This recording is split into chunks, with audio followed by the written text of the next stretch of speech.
Well, they've kept Matthew Hart waiting. And here we go then, the start of the 50th over.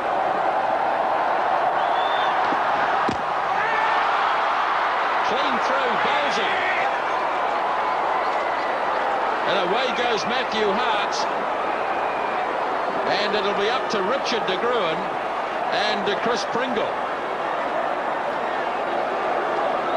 Well, it's just, here we go, and here, this is the score was just beat him with pace there. A little bit of a way swing, but beat him with pace.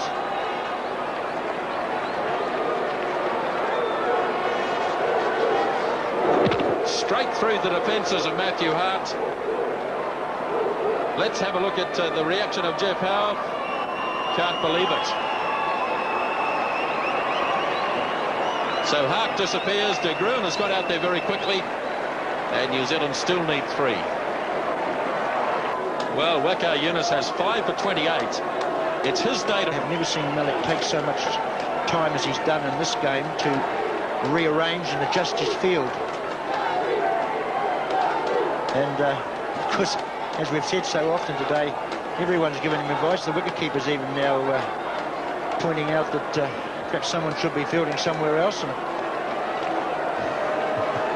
it's nice to get that advice, though. I mean, it's always difficult to have to do it on your own, but it can also be that you can get too much advice there.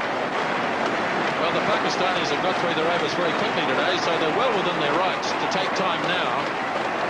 They've got until 6 o'clock to finish this over. In fact, they could have started the over just before 6. So, fair enough. They're taking their time, even though the crowd's getting a little unsettled. That last delivery from Waqar Yunas at 138 k's as quick as today, and poor old Matthew Hart was the one who copped it. Well, as he said, he was just beaten by the pace of the ball. The ability that this man has to bowl that quicker ball. De Gruen gets that on ball, they go for it. Overthrows.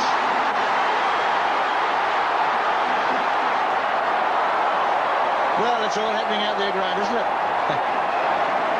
The scores are tied.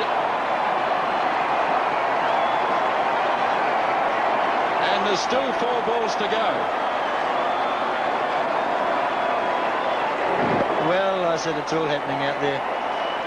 Certainly, the game was a little dull to start with today, but the crowd have certainly got their money's worth in the last hour and a half or so. Everything's happening out there. It's just like a circus. Salim Malik can't believe that New Zealand have crept up to a tying position with an overthrow. If the match is tied, that's what it is. It's tied.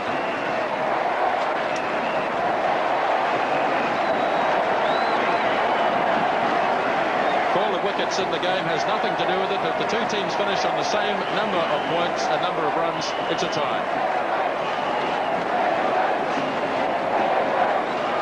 Here we go. Waqar Yunas. LBW appeal. Chance of a run out. Nothing. No LBW, no run out. We're still in a tying situation. Well, as I said, look at this. That ball there, well, obviously pitched outside the line. De Gruen, he was off, but Pringle didn't want anything to do with it. But, of course, there's still 4 balls to go, so there's plenty of time, as Pringle would be saying to De Gruen. It's just a matter of De Gruen can stop 4 thunderbolts. But he's got the right idea. He's going to get forward, whatever. And I've always felt if you can get forward far enough and get a bit of batter around, you might slip one away for one. And no doubt he'll be aware of that too. Look at those Pakistani fielders now. Everyone up in the ring. Don't see that often in a one-day game. Another LBW, yes, he's out. He's got the LBW. The game is tied. Well, what can we say, Grant? Unbelievable finish here at Eden Park. The New Zealanders walk off, heads down. The Pakistanis know they've got out of jail. The match is tied. What an absolutely unbelievable finish to that match. The first time that New Zealand had ever tied a one-day international. Let's have a look at the New Zealand innings, the scorecard. A disastrous start for them. Young and Hartland going very cheaply, but then Ann Jones and Ken Rutherford revived the innings, a 50 partnership in 59 minutes. Shane Thompson, after being dropped early on, continued the runs after Cairns was run out for 39, but then the collapse. And as we know, the 2 wickets going down in the last over. And what about the bowling figures? And really, man of the match, absolutely without question, Waqar Yunas, 6 wickets for 30 runs. In the space of 20 balls, Waqar had taken 4 wickets for the loss of 8 runs. It's the 4th time that he's taken 5 or more wickets against New Zealand, and they happen to be the best figures ever by anyone against New Zealand.